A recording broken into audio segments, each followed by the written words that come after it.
All right. Now I want to deal with these fights. First, uh, I don't want to butcher this girl's name, so I don't even know how to pronounce it. Is this Darya? And her last name started with a Z, and it ends in Kova. Let me just call her Kova. She defeated Alekseeva, right? If I'm not mistaken. Yeah. No, Sygula. We're gonna start with Klaudia Sygula. Defeated Irina Alekseeva. What the what stood out in this fight is how she went in a clinch after she hurt Alekseeva. Why do these girls always do that? Why? She hit her with a spinning back fist, and I couldn't believe it. I couldn't believe she did that. I was certain she was just going to try to hammer her out, just TKO her. At least TKO her, but try to knock her out. This girl goes for a body lock. Why did she do that? Other than that, the fight was fine because neither one of them had any head movement. That girl, Alekseeva, she's fought like this in all of her fights. She sees those punch people. I'm telling you, she sees every shot coming. You look at her eyes, she's staring right at her opponents. It's the craziest thing in the world. Same with her opponents. The same is true with her opponent. They don't have no upper body movement, no nothing. Many times, she won't even put her hands up. This girl, Alekseeva, I swear, she intentionally takes those shots. Flush to the face. Flush. This girl, Sygula, was landing flush shots to the face. It wasn't even, at first, she wasn't even stunned by these shots until that spinning back fist. So I'm like, oh, okay, she finally got results from a shot. She really about to, pour it on her now. Nope. Body lock. Is that really what they train for? I hope this didn't come from training. That her trainers didn't instruct her, hey, you get your opponent hurt, go for a body lock. What kind of madness is that? You got your opponent on Queer Street. You go for a body lock, you're helping them. First of all, you're helping them stand upright on, and recover. You got a body lock, you're no longer inflicting punishment on them. Where does this come from? But aside from that, I thought this fight, and it was a decent fight because they had no defense. I am not trying to praise their skill set. Their skill set was a little infuriating. It was a little infuriating the way she was winging some of those shots. And to prove I'm not being harsh, early in the first round, you heard her own coach say the same thing. Go back, listen to the fight. Turn the volume up. Listen to her coach, Sygula's coach. He says, straighten those right hands up. Straighten those right hands up. So I just want everybody to understand, when I come on here and I'm critical of these fighters, I'm critical in the same breath, same manner, the same approach as a trainer, as their own trainer would be. Because I know some people think I get up here and they have actually said it, that I get up here and bash fighters, attack fight. Get out of here. If If fighters are saying that about me, my platform, then you are probably a loser. Because as a fighter, you should have people around you with a fighter's mentality. Somebody who's going to stay on you and be honest with you. You want nobody gassing you up and talking to you as if you don't have any flaws. What, are you out of your mind? Anybody who's trying to say stuff like that, why do you think people hire trainers? It's because on the outside of the ring or cage, you there that's a totally different perspective. They see things you don't, just like you see things that they don't. Being inside of the cage or ring with your opponent, the fight looks totally different to you. But on the outside, they can see things that you're doing wrong, that you need improvement on. They have a different perspective or a different angle, a different view on how you compare with your opponents, how you measure up to your opponents, skill wise and otherwise.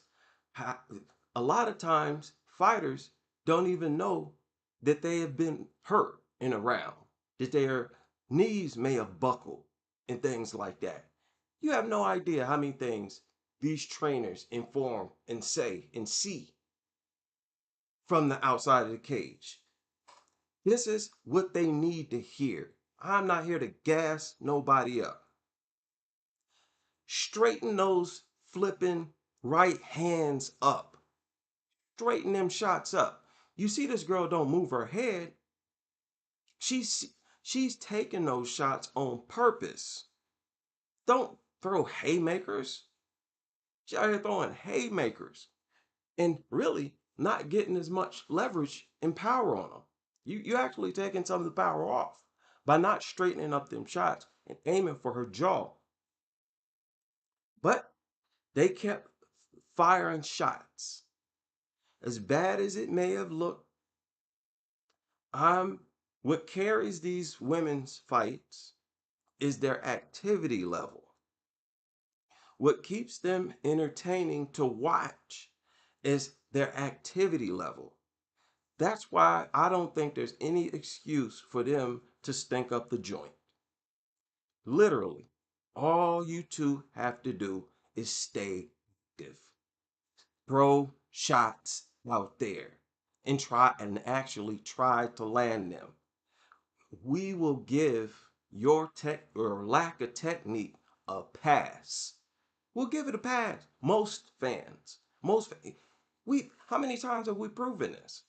There's been several female fights that have got standing ovations and got the highest marks from male fans, the majority of male fans, despite the fact that you all don't have the technique of a man. And more proof of that was the other fight. I feel like that other fight was another classic. I don't know what's got into these female fighters in the UFC, but they are, if you ask me, like on a tear right now. They're at a high point right now where they're pumping out classics almost every time they fight. This the other fight, wait a minute, was another this is that girl with the name that's hard to pronounce, and I'm not gonna ever in my life try to pronounce it. I'm gonna call her Darya. I'm calling her Darya. Uh and she fought Melissa Mullins. Now this is actually, although this is actually a rematch. Okay, this was actually a rematch. They fought in some other organization. I forgot what it was. And I thought that was interesting that this is actually a rematch and that they both fought each other before they were in the UFC. But in the first fight, Melissa Mullins won. This time, Melissa Mullins lost. Um, this girl, the tall girl, what was she like 5'9" or 5'10"? I thought I could have swore he said 5'10" because I remember after he said it, I'm like, wow, she's taller than uh Catlin. She's taller than Catlin. 5'9" or 5'10". Very tall for the division. Uh, and again, Melissa Mullins, extremely easy to hit. So was her opponent. They both were easy to hit. That is just a constant with female fights. They have poor defense. That's something that almost all of them need to work on. Almost. This is why it's so easy for some of them to be standout fighters. All they need is some of the basic things. Like it's just unusual for so many fighters to lack. I mean, this goes against what I'm used to as far as following male combat sports and then going to female. I'm used to a much larger percentage of fighters having some, at least some resemblance of a sound defense. This is like just something from another world. These girls see these shots coming. They see them coming and some of them literally brace themselves to take it right there on the face. Craziest thing in the world.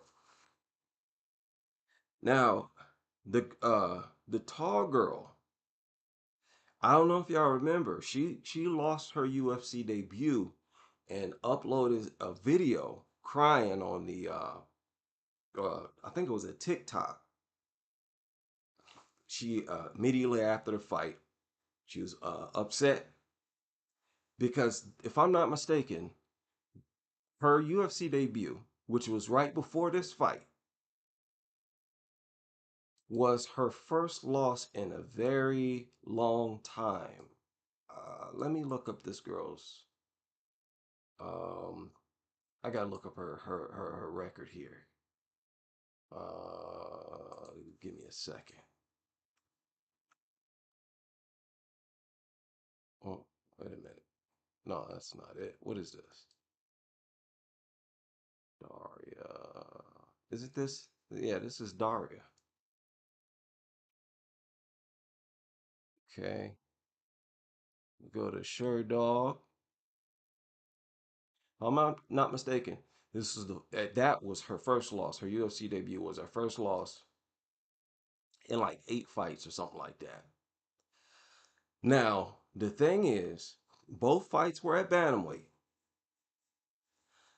The thing is, Aileen Perez, right. But that was not her UFC debut. She debuted against, I don't know why they say debut. In that article, they were saying that it was her UFC debut, but it wasn't. She fought Montserrat Rendon on UFC ESPN in the UFC. But well, it might have been another girl. But anyway, wait a minute. Here, yeah. She had lost to Melissa Mullins. But no, I was wrong. That was not her first loss in a while. But she had a long win streak. She had a long win streak. But the thing is, man, I remember this girl. I remember her fight against Aileen Perez. That bantamweight. And that was bad. Aileen Perez ran right through this girl like it was nothing. And you saw it in the fight. She has no ground game at all.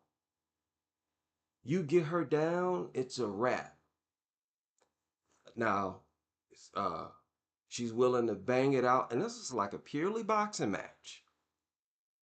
All they were doing pretty much were throwing fists. Very few kicks. Just a boxing match in a cage. Uh, I give her credit for being an entertaining fighter. I was entertained. Uh, I'm gonna go back and watch both of them again. I'm gonna watch them again. But man, her ground game is easily gonna be her downfall. That is as clear as day. Because Melissa Mullins was kind of giving her problems.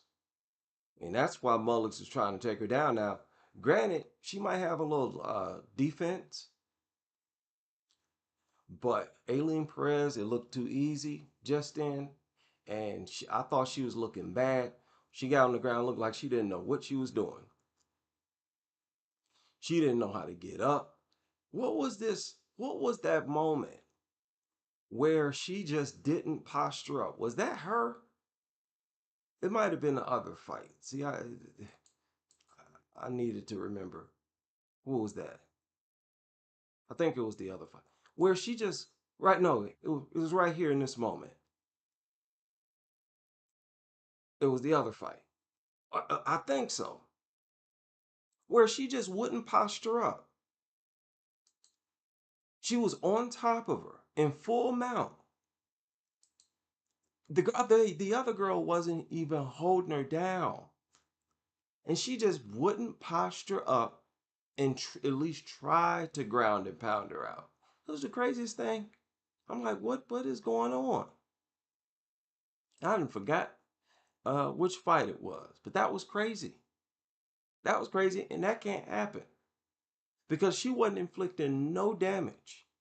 You know how when the fighter, one fighter on the fighters on the bottom holds the fighters on the top down, holds them down so they can't get off any ground and pound.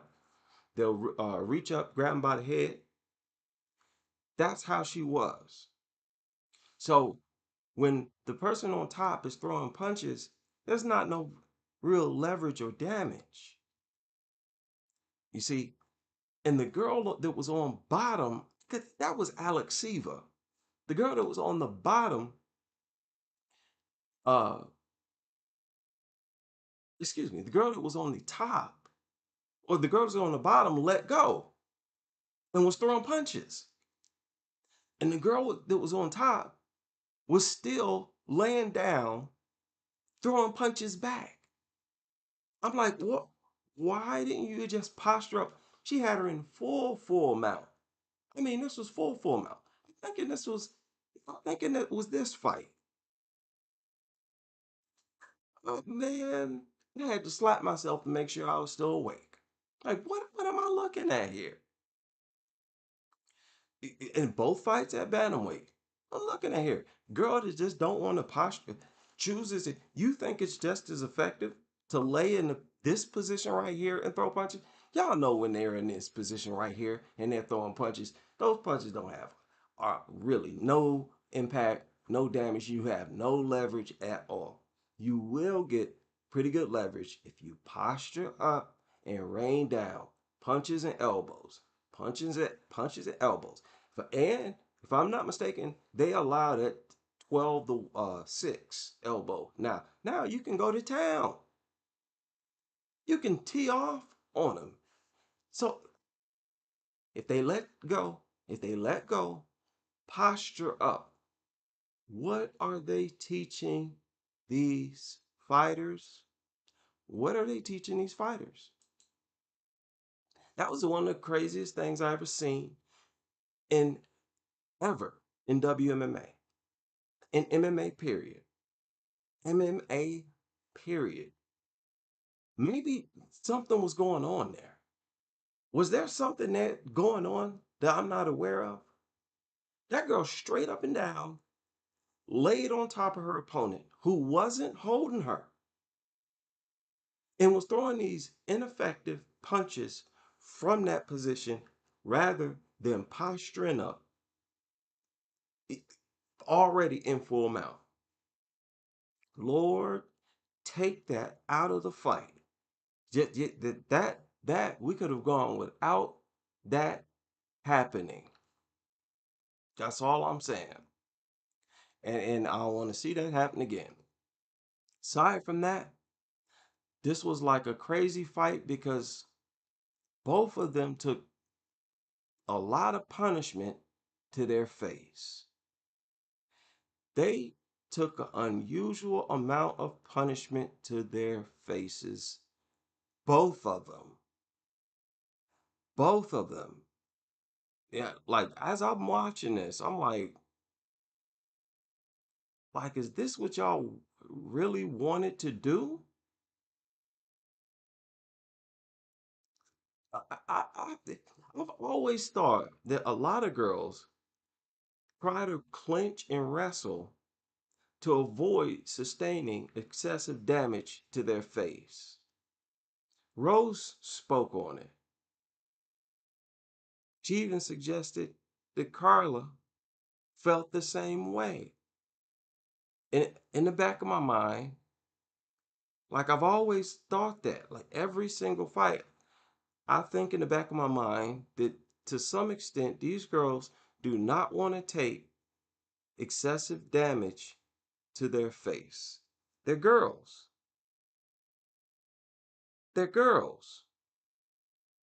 They might beat each other's face for one round, but when they come out in that second round, they're going to calm down and relax a little bit. They might even try to wrestle.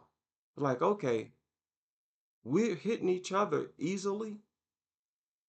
I don't want to go 10 more minutes getting my face beaten on. But these girls were with they were with it. They were with it. They wanted all the smoke. And they beat each other's face for 3 rounds. That was kind of crazy. And to an extent, so did the other two in the other fight. So it made for a kind of a crazy night. That's how I'm remembering both fights right now. I'm going to go back and watch. Obviously, now I've developed a weakened recollection of the fights. But I do remember most of it, and that I was satisfied because I was nervous. I had not watched any of this girl's fights, even though I do remember seeing her fight Aileen Perez. And I swear this is the girl. This is the one. She posted that video crying. She was not speaking English. I don't know what language she was speaking.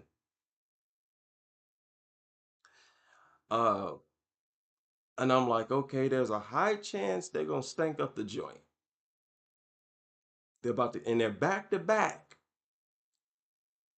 back to back. When they're back to back, it's like, man, there's a lot of pressure on them. That's like maximum pressure. Cause see, that could potentially be back to back stinkers. We don't want that. But they held up well. I thought. Maybe some people disagree. If so, that's fine.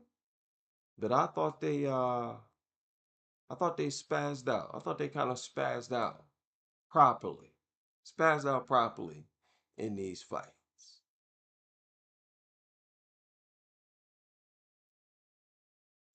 You say John Jones retired thoughts?